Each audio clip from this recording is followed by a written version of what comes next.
नमस्कार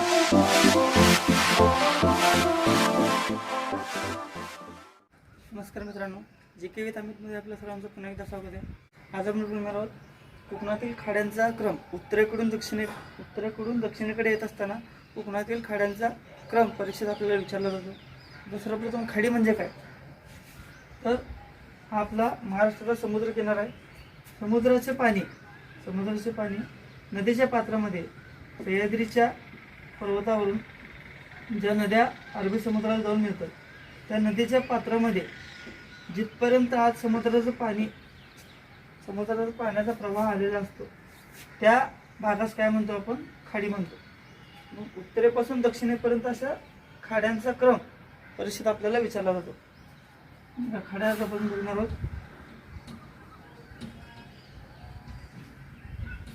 सुरू करूयात. पहिला आहे ट्रिकनुसार आपण बघणार आहोत. ट्रिकनुसार प्रत्येक खाडी आणि त्याचं नाव बघणार आहोत. पहिली ट्रिक आहे आपली इथं डहाणू डाव मामा. डहाणू नावाचं एक नावाची खाडीच आहे. पहिली खाडी सर्वात उत्तरेला असणारी डहाणू नावाची खाडी. डाव मामा, डहाणू डाव मामा अशी ट्रिक आहे आपली. पहिला आला इथं डहाणू खाडी. त्यानंतर दापासून दातीवरा खाडी. दातीवरा. व पासून वसईची खाडी. डहाणू डाव आणि पुढे आहे मामा. पासून मालाड. इथं माला पुढे ला लक्षात ठेवायचं. मालाड. मामाचा पहिला मालाड आणि त्यानंतर माहीम. मामा पहिलं मालाड दुसरं माहीम. डहाणू डाव मामा. आता इथं डहाणू ते वसई या ज्या खाड्या आहेत त्या आहेत पालघरमध्ये. त्यानंतर पालघर वसईपासून माहीमपर्यंत वसई नावाची खाडी ज्या नदीवर आहे ती नदी पालघर आणि ठाणे या दोन जिल्ह्यांची सीमा तयार करते. वसई नावाची खाडी कुठल्या नदीवर आहे तर भातसा नदीवर आहे.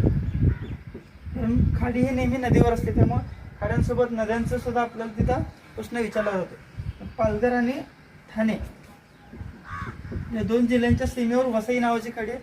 त्या जिल्ह्याची सीमा भातसा नदीमुळे तयार होते. त्यानंतर डहाणू डाव मामा. डहाणू दातीवरा वसई मालाड आणि माहीम. त्यानंतर दुसरी ट्रिक आहे मनोरी नावाची खाडी. मनोरी धरोरा बाण. धरोरा आणि बाण एक पूर्ण शब्द. पहिली खाडी आता इथं मनोरी धरोरा. त्यातलं ध पासून येतं पहिलं धरमतर खाडी. या खाडीचं वैशिष्ट्य की कोकणातील सर्वात मोठी खाडी कोणती तर धरमतर खाडी. त्यानंतर पहिलं रो म्हणजे रोहा खाडी. त्यानंतर दुसऱ्या म्हणजे दुसरा राचा राजापूर. मनोरी धरोरा धरमतर रोहा राजापूर नंतर बाण म्हणजे डायरेक्ट इथं बाणकोट लक्षात ठेवायचं. रोहा राजापूर बाणकोट. आता इथं ठाणे जिल्ह्यातल्या ज्या खाड्या आहेत त्या ठाणे जिल्ह्यातल्या खाड्या धरमतरपर्यंत येतात आणि धरमतरपासून राजापूरपर्यंत बाणकोटपर्यंत. डहाणू ते वसई पालघर जिल्हा. वसई ते धरमतर ठाणे जिल्हा. धरमतर नावाची खाडी पाताळगंगा या नदीवर आहे. कुठल्या नदीवर? पाताळगंगा या नदीवर धरमतर नाव खाडी आहे.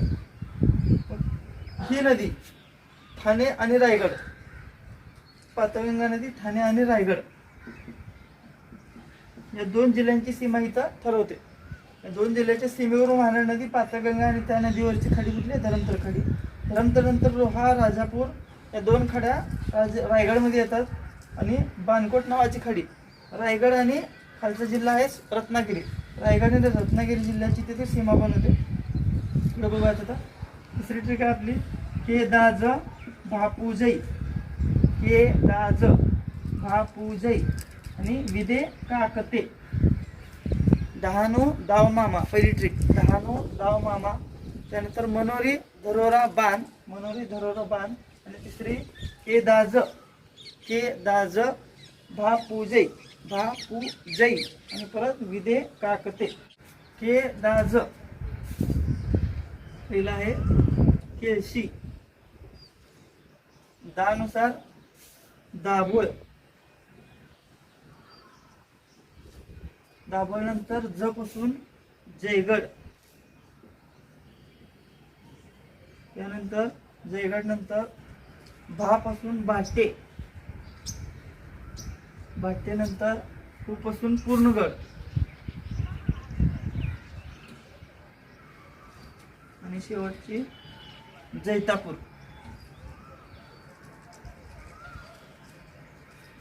तर के दाज भापूजै, केळशी दाभोळ जयगड भाट्टे पूर्णगड जैतापूर. केळशी दाभोळ जयगड भाट्टे पूर्णगड जैतापूर. बाणकोट पासून इथं अजून एक खाडी, इथं पुढची आपली विजयदुर्गची. इथं बघूयात विजयदुर्ग खाडी, विजयदुर्ग. विजयदुर्ग ही खाडी रत्नागिरी आणि खालचा सिंधुदुर्ग. रत्नागिरी आणि इथं आता बोलणार सिंधुदुर्ग, या दोन जिल्ह्याच्या सीमेवर असणारी खाडी कोणती? विजयदुर्ग.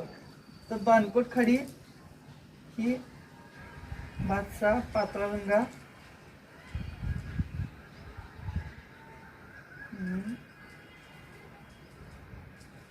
सावित्री. सावित्री नदीवर बाणकोटची खाडी जी रायगड आणि रत्नागिरी जिल्ह्याची सीमा ठरवते. त्यानंतर विजयदुर्ग ही खाडी शुक नदीवर आहे. शुक नदी, विजयदुर्ग खाडी कोणती? इथं शुक या नदीवर विजयदुर्ग खाडी आहे. भातसा नदीवर वसईची खाडी, पाताळगंगा नदीवर धरमतर खाडी, सावित्री नदीवर बाणकोटची खाडी आणि शुक नदीवर विजयदुर्गची खाडी. शेवटची विजयदुर्ग ही जी खाडी आहे ती शुक नदीवर आहे. आणि शुक नदी रायगड, रत्नागिरी आणि खालचा सरत दक्षिणेकडचा जिल्हा सिंधुदुर्ग या जिल्ह्याची सीमा ठरवते. आता शेवटचे राहिलेले खाड्या विदे काकते. वी पासून झालं विजयदुर्ग, दे पासून देवगड, दे पासून इथं देवगड. त्यानंतर का पासून विदे काकते.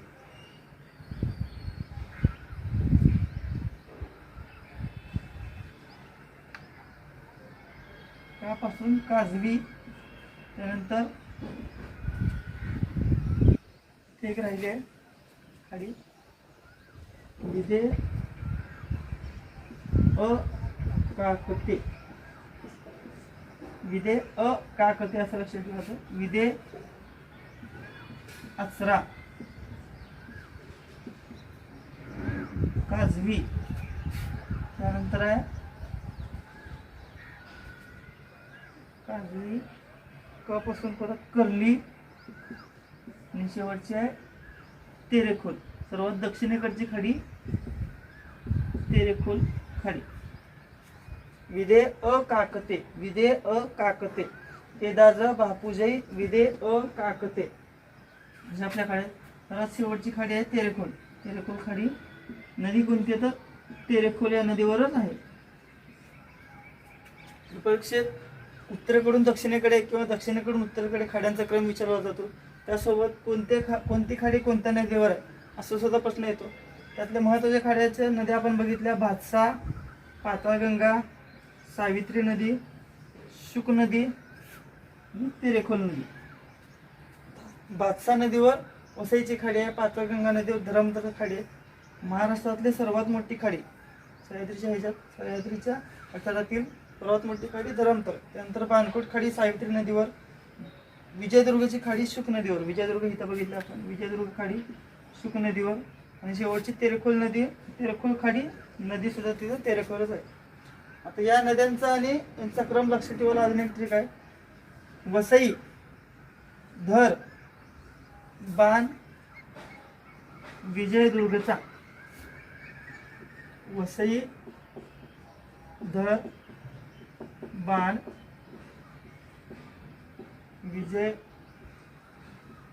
विजयचा असं लक्षात चालते. विजयदुर्गच्या ऐवजी विजयचा. आणि त्याच खाली यांच्या नद्या भात पातळ झाला. हे फक्त लक्षात ठेवायचं. भात पातळ झाला. सावित्री शुकबाई.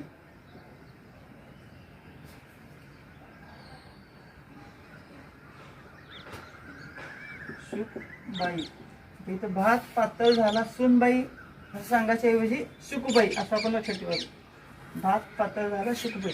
वसई धर बाण विजेचा. ही खाड्यांचा क्रम आहे. कोणत्या खाड्या की ज्या 2 जिल्ह्यांच्या सीमेवर होतात. पहिलं ठाणे आणि पालघरच्या सीमेवरची वसई खाडी, नंतर ठाणे आणि रायगडच्या सीमेवरची धरमतर खाडी, रायगड आणि रत्नागिरीवर बाणकोट खाडी आणि रत्नागिरी आणि सिंधुदुर्गवर विजयदुर्गची खाडी. त्यांच्याच नद्या त्याच क्रमात भात पातळ झाला सावित्री शुकबाई. भात पातळ झाला सावित्री शुकबाई. किंवा असं अडवणं लक्षात ठेवतो, उभं जरी लक्षात ठेवतो चालतंय.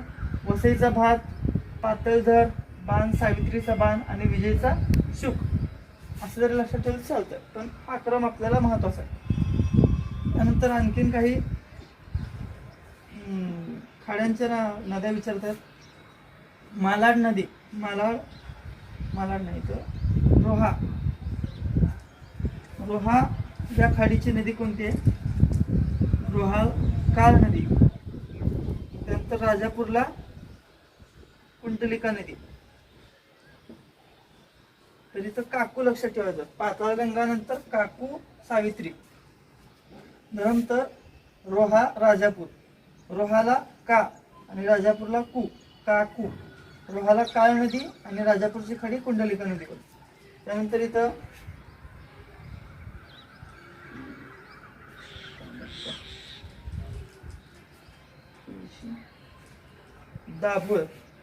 दाभोळ पासून वशिष्ठी शास्त्री. त्यानंतर काजळी नदीवरची भाट्ये ही खाडी. काजळी नंतर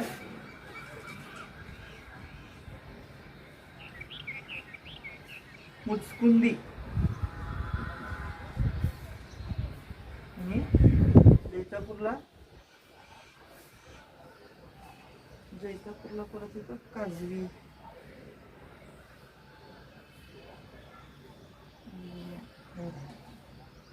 एवढं लक्षात ठेवायचं. वशिष्ठी शास्त्री काजळी मुचकुंदी. दाभोळला वशिष्ठ नदी, जयगडला शास्त्री नदी, भाट्येला काजळी नदी, पूर्णगडला मुचकुंदी. प्रत्येक खाडीची नदी लक्षात ठेवायची ते गरज नाही. जेवढे महत्वाचे तेवढं बघून आणखीन काही 4-5 आपण लक्षात ठेवला तर जोड्या लावायला यावर एखादा प्रश्न आला तर आपण एका नदीवरून दुसऱ्या नदी आपण इथे शोधू शकतो. तर आपली ट्रिक काय होती इथं? डहाणू. पहिली ट्रिक डहाणू दाव मामा. डहाणू दातिवरा वसई मालाड माहीम. नंतर मनोरी धरोरा बाण. मनोरी धरमतर रोहा राजगड. नंतर राजापूर. धरोरा रोहा राजापूर. नंतर बाणकोट. मनोरी धरोरा बाण. आणि शेवटचं केदाज बापूजई विदे अकाकते. केळशी दाभोळ जयगड भाट्ये पूर्णगड जैतापूर विदे. तर वी पासून विजयदुर्ग. दे पासून देवगड. त्यानंतर अचरा का काजवी क करली आणि परत ते पासून तेरेपूर. आणि नद्यांचा आणि खाड्यांचा क्रम काय होता? वसई धर बाण विजयचा. भात पातळ सावित्री शुकबाई. पहिली वसई, नंतर धरमतर बाणकोट विजयदुर्ग. अशा खाड्या आणि या नद्यांचा क्रम लक्षात ठेवलं आपल्याला इथं परीक्षेत एखादा मार्क आपल्याला इथं मिळून जाईल. तुम्हाला जर हा व्हिडिओ आवडला असेल तर लाईक करा, सबस्क्राईब करा आणि त्यानंतर खाली दिलेल्या बेल आयकॉनवर क्लिक करा. म्हणजे यापुढे मी जे काही नवीन व्हिडिओ बनवीन ते तुमच्यापर्यंत पोहोचवले जातील. हा व्हिडिओ तुम्हाला कसा वाटला हे कमेंट बॉक्समध्ये कमेंट करायला विसरू नका आणि तुमच्या जास्तीत जास्त मित्रांपर्यंत हा व्हिडिओ शेअर करा. धन्यवाद.